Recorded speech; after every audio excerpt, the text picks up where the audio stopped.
after a late-night car accident. 19-year-old Renisha McBride knocked on a stranger's door seeking help. Instead of safety, she was met with a shotgun blast. Was this a tragic mistake or something far more disturbing? The sound echoed through the neighborhood, bouncing off the modest homes with their neatly trimmed lawns and American flags hanging from porches. Dogs began barking. Porch lights flickered on one by one, like dominoes falling in the darkness. But this wasn't a hunter's accident or a warning shot fired into the air. This was the moment when 19-year-old Renisha Marie McBride's search for help ended with a blast of buckshot through her face. She died instantly, her body crumpling onto the concrete porch of a house she had never entered, belonging to a man she had never met in a neighborhood where she had never lived. The man holding the smoking shotgun was Theodore Wafer, 54 years old, an airport maintenance worker who had lived alone in that house for 16 years. In the moments after the shooting, as he stood there looking through the shattered screen door at the young woman's body, he would later tell police he felt something he couldn't quite describe. Not relief, not safety, something else entirely.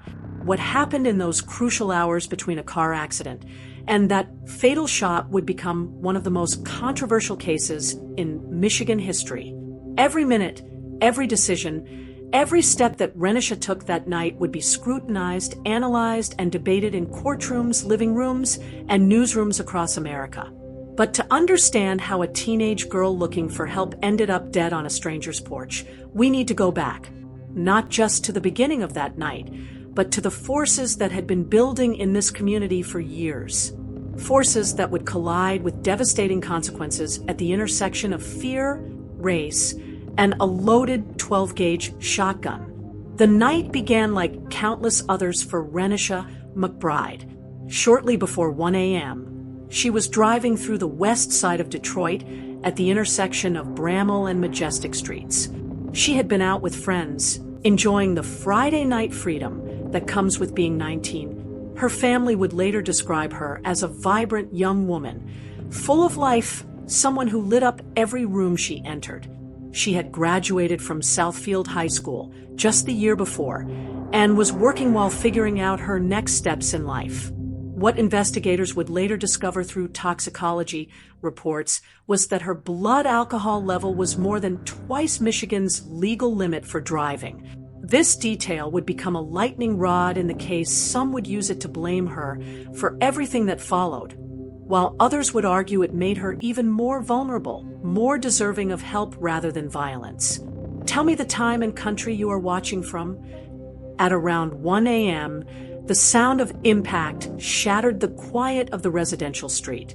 McBride's car had crashed into a Dodge Charger belonging to a resident's husband. Carmen Beasley, who lived in the house, heard what she described as a boom and immediately called 911. When Beasley went outside to investigate, she saw the damage to her husband's parked car and spotted McBride. The young woman was walking away from the scene, holding her head in her hands, appearing hurt and disoriented. This is where the first crucial decision point occurred.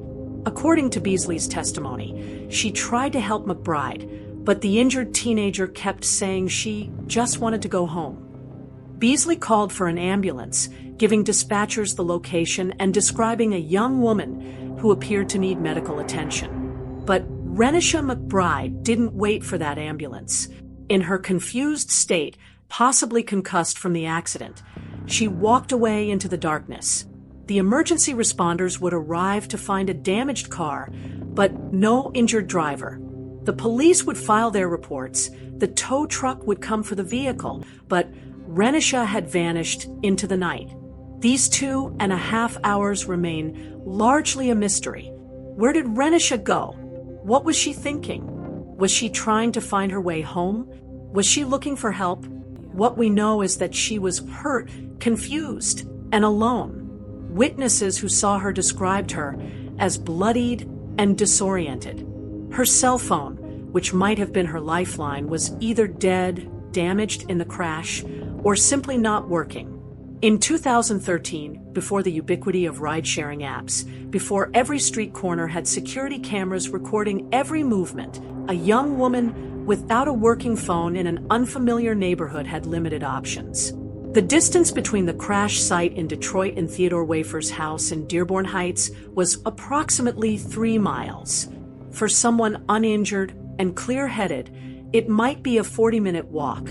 For someone in Renisha's condition, wandering in the darkness, possibly walking in circles, stopping to rest, trying to orient herself, those 3 miles might as well have been 30.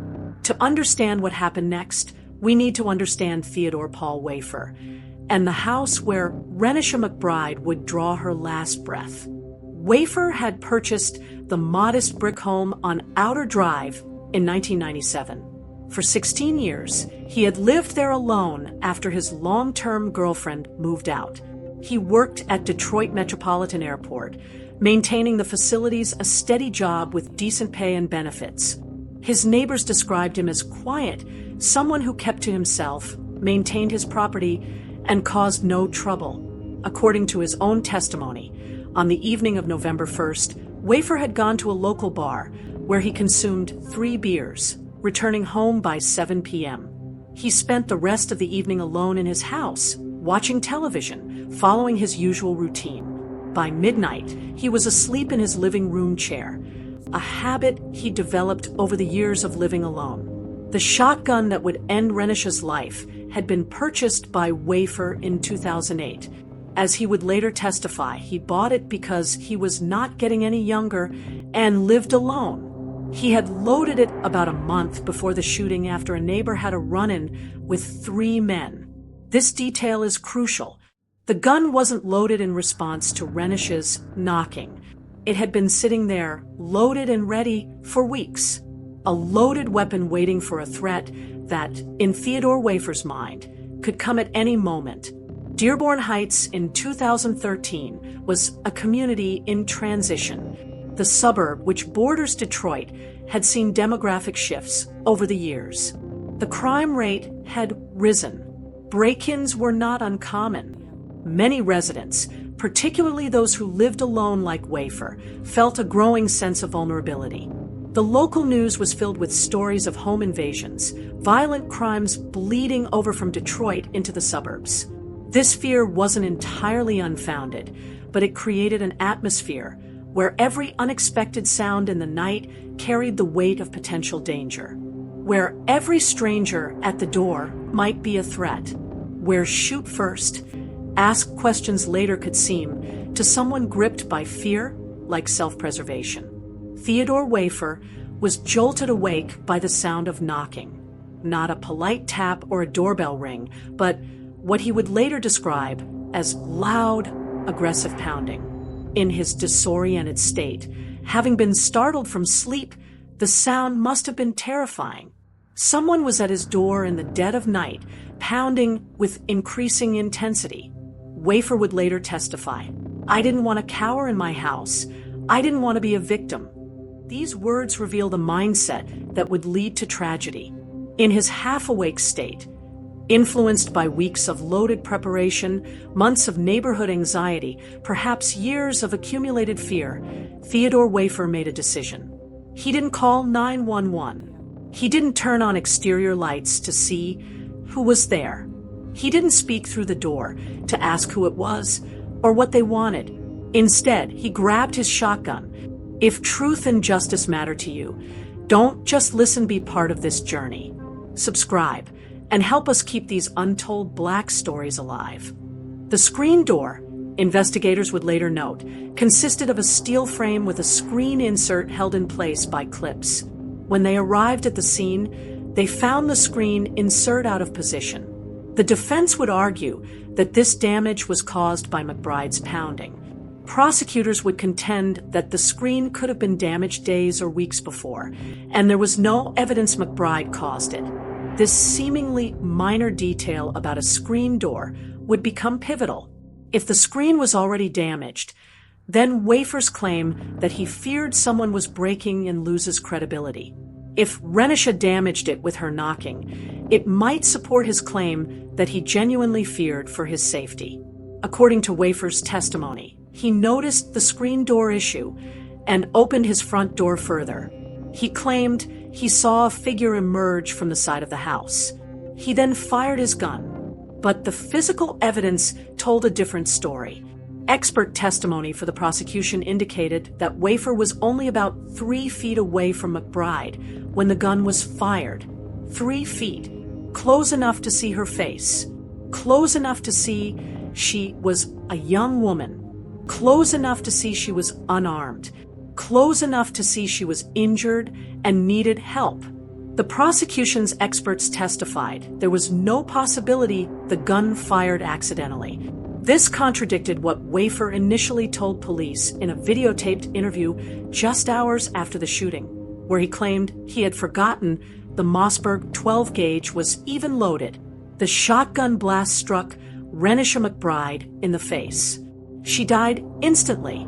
No final words, no chance to explain she had been in an accident, no opportunity to show she meant no harm.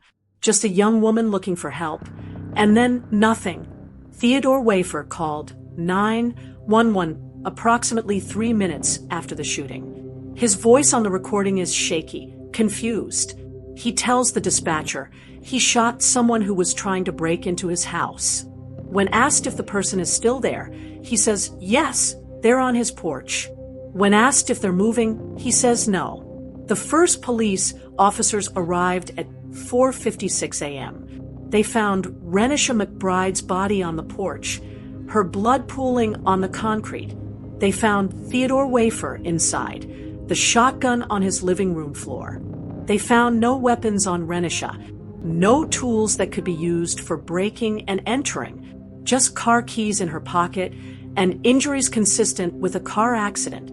The investigators found no evidence of an attempted break-in. Any damage to the screen, they concluded, was from the shooting, not from McBride. What followed was a tense 13-day period that would expose deep divisions in the community and the nation. For 13 days, Theodore Wafer remained free, while prosecutors decided whether to charge him. For 13 days, Renisha's family waited for justice, while protests grew larger and louder outside the Dearborn Heights Police Department.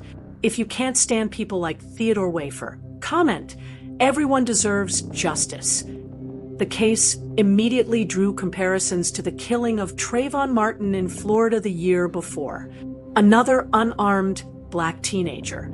Another shooter claiming self-defense. Another family demanding justice. Another community divided along racial lines. But there were crucial differences. This wasn't a confrontation on a street or in a yard. This was a young woman on a porch, seeking help. There was no physical altercation, no struggle for a weapon. Just a knock on a door and a fatal response. 8 months after Renisha's death, Theodore Wafer's trial began in Detroit. The courtroom was packed with family members, activists, and media from around the country. This case had become about more than just one shooting. It had become a referendum on self-defense laws, racial bias, and the value of black lives in America. The prosecution, led by Assistant Prosecutor Danielle Hageman Clark, laid out their case methodically. They argued that Renisha McBride posed no threat to Theodore Wafer. She was unarmed, injured, and seeking help. There was no evidence of attempted break-in. Wafer had options. He could have called 911, stayed inside, asked who was there. Instead, he chose to open his door and fire a shotgun at point-blank range into the face of a teenage girl. The defense, led by attorney Cheryl Carpenter, painted a different picture. In a dramatic opening statement, she described Wafer as a frightened man alone in his house, awakened by violent pounding on his door. In that moment of fear and confusion, he acted to defend himself. It was tragic, yes, but not criminal. Carmen Beasley's testimony was crucial. She described seeing McBride after the accident, clearly hurt and disoriented.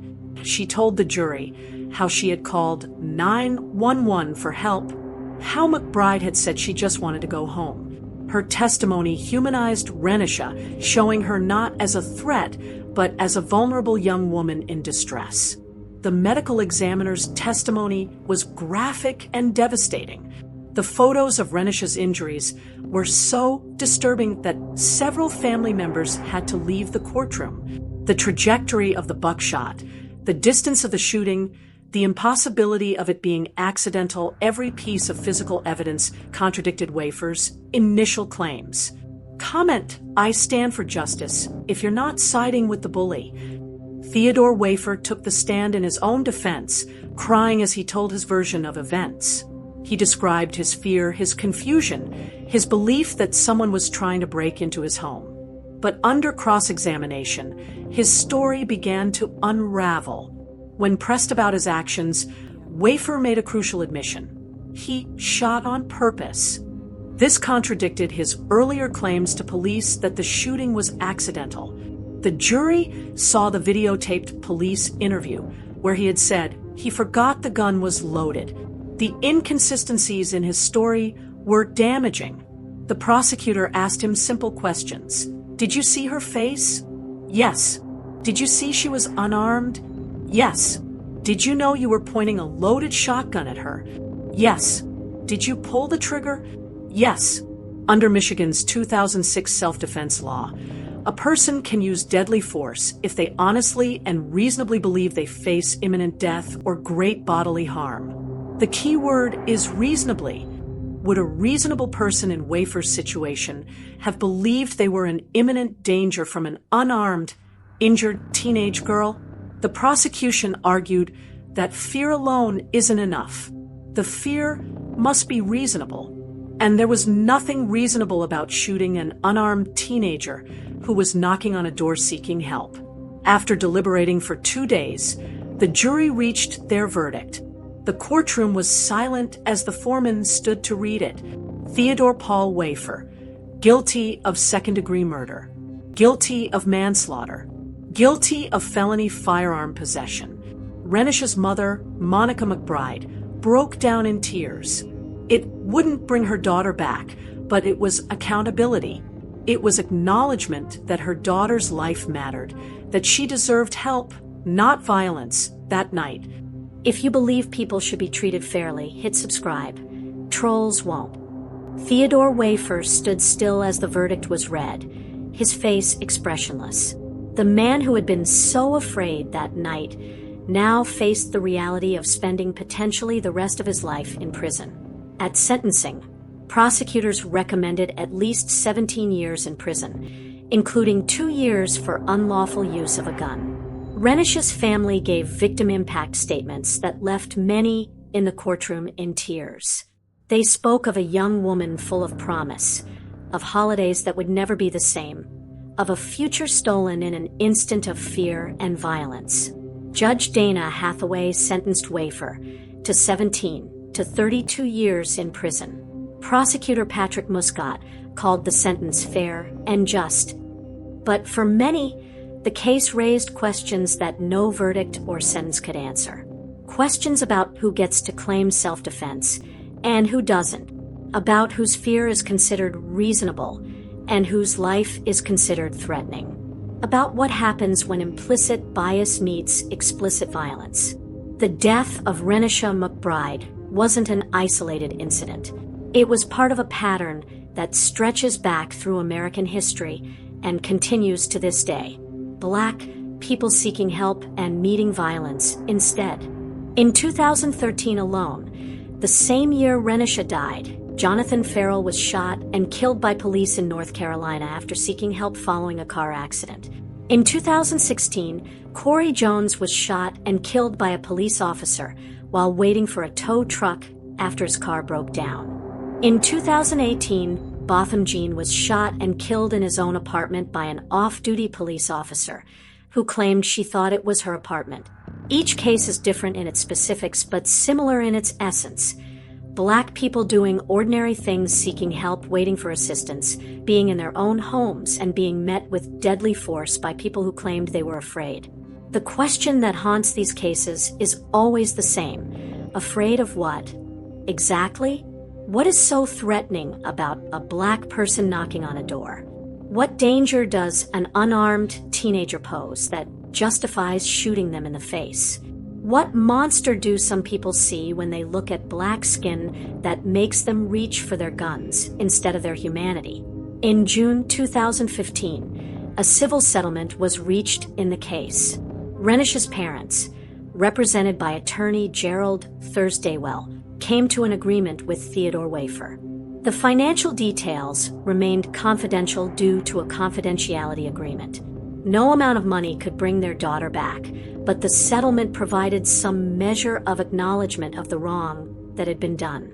In June 2022, Theodore Wafer was resentenced. Judge Dana Hathaway resentenced him to 15 to 30 years in prison with credit for time served. By this point, he had served nearly 8 years of his sentence. The slight reduction didn't change the fundamental reality. Wafer would likely spend most, if not all, of his remaining years behind bars. The case sparked significant online activism and became part of the larger conversation about racial justice in America. Renisha's death became a rallying cry for those arguing that black women's lives matter, that their deaths deserve the same attention and outrage as others. But beyond the protests and hashtags, there were quieter impacts. Families having difficult conversations about implicit bias.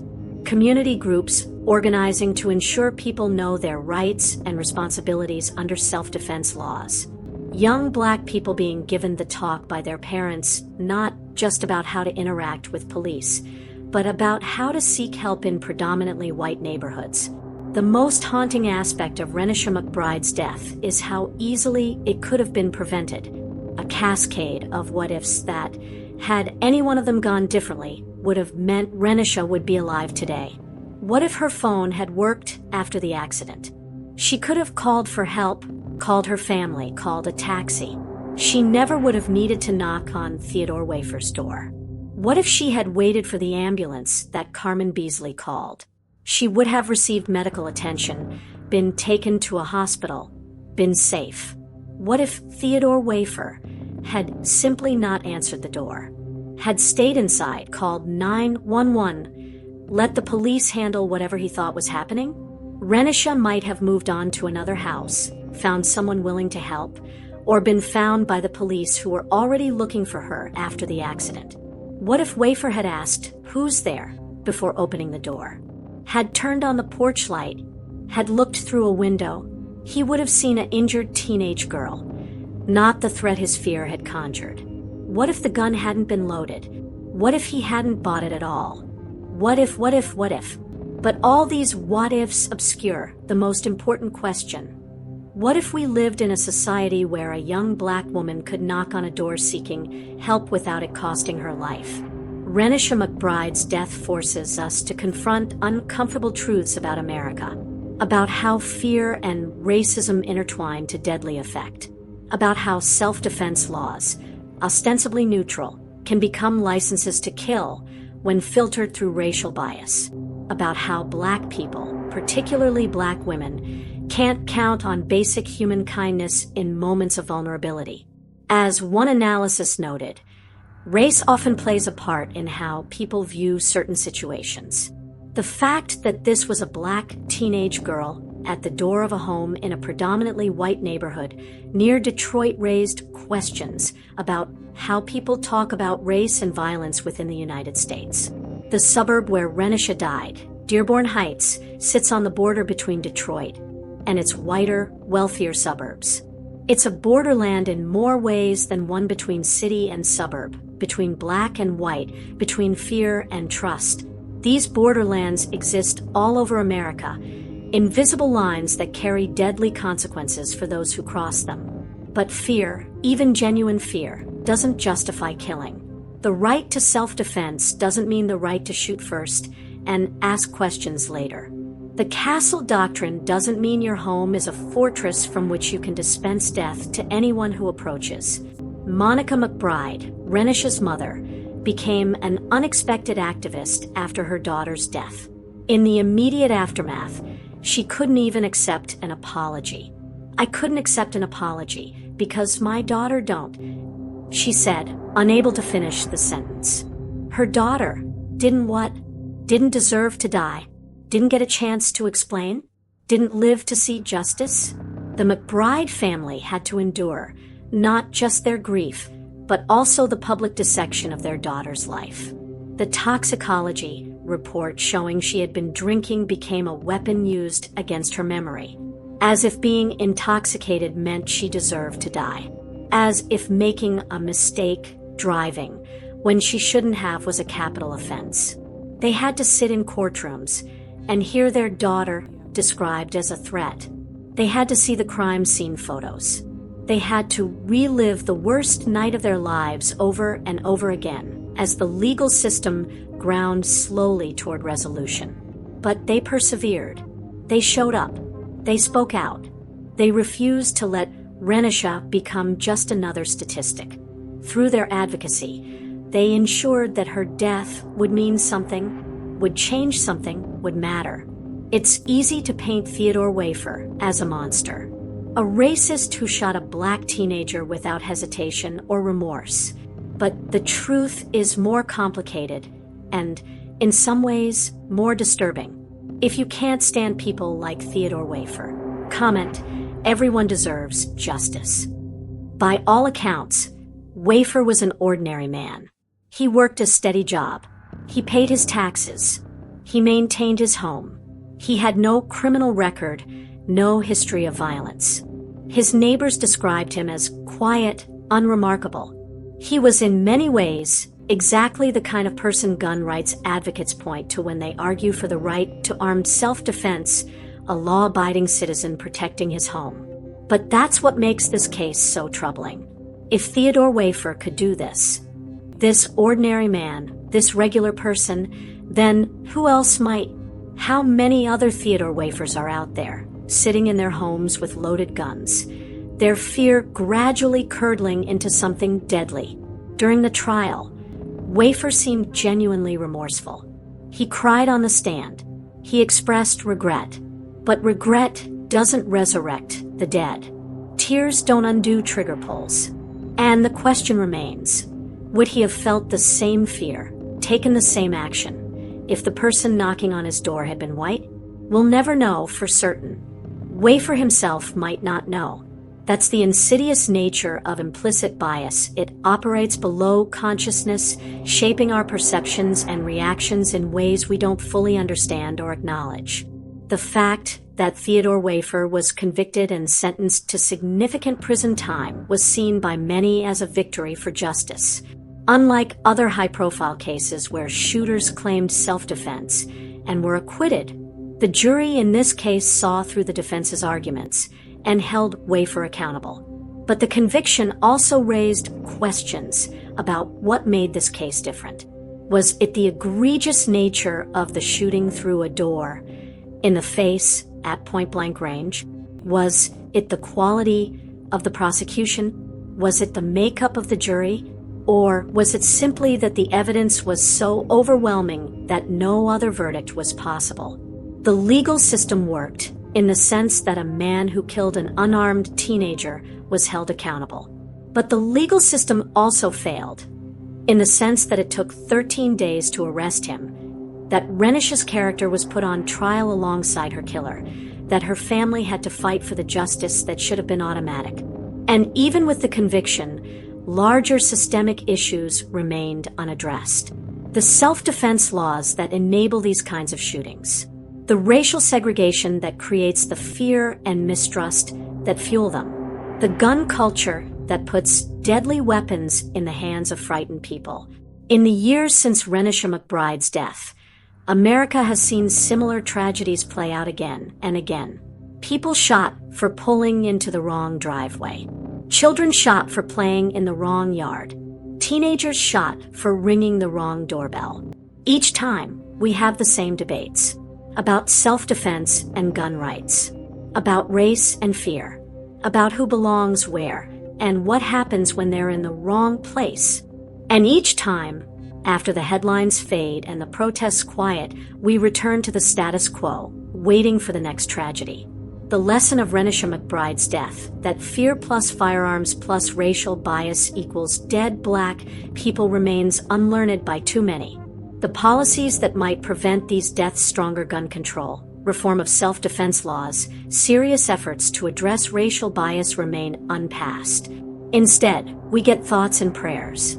We get isolated prosecutions that don't address systemic issues. We get incremental changes that don't match the scale of the problem. And black people continue to die for the crime of existing in spaces where their presence is seen as a threat. Let's imagine for a moment a different ending to November 2nd, 2013. Renisha McBride crashes her car. Carmen Beasley calls 911 and convinces Renisha to wait for the ambulance. The paramedics arrive, check her for injuries, take her to the hospital. She's treated for a concussion and released to her family. She faces legal consequences for drunk driving, maybe loses her license, pays fines, does community service. She learns from her mistake. She grows.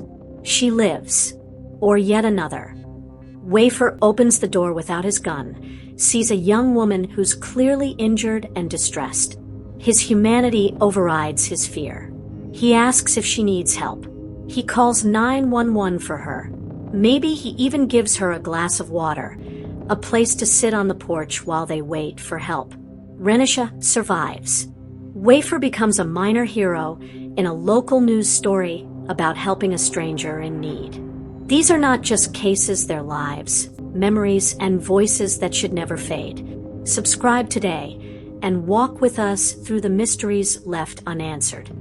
Any of these endings would have been unremarkable. They wouldn't have made national news. Renisha McBride would be just another young woman who made a mistake and lived to learn from it.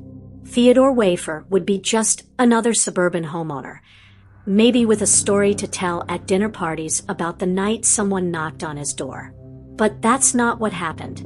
Instead, we got tragedy. We got trauma. We got a dead teenager and a man in prison and a family destroyed and a community divided. We got America at its worst, its fears and prejudices combining in a fatal instant. It's been over a decade since Renisha McBride knocked on Theodore Wafer's door, but that knock still echoes. It echoes in every black parent who has to warn their children about seeking help in white neighborhoods. It echoes in every homeowner who keeps a loaded gun by their bed. It echoes in every debate about self-defense laws and gun control and racial justice. That knock asked a simple question: will you help me? The answer was a shotgun blast.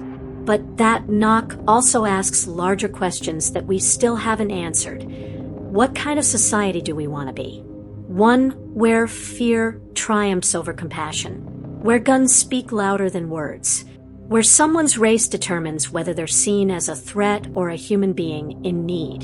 Renisha McBride should be 30 years old now. She should be building a career, maybe starting a family, living her life.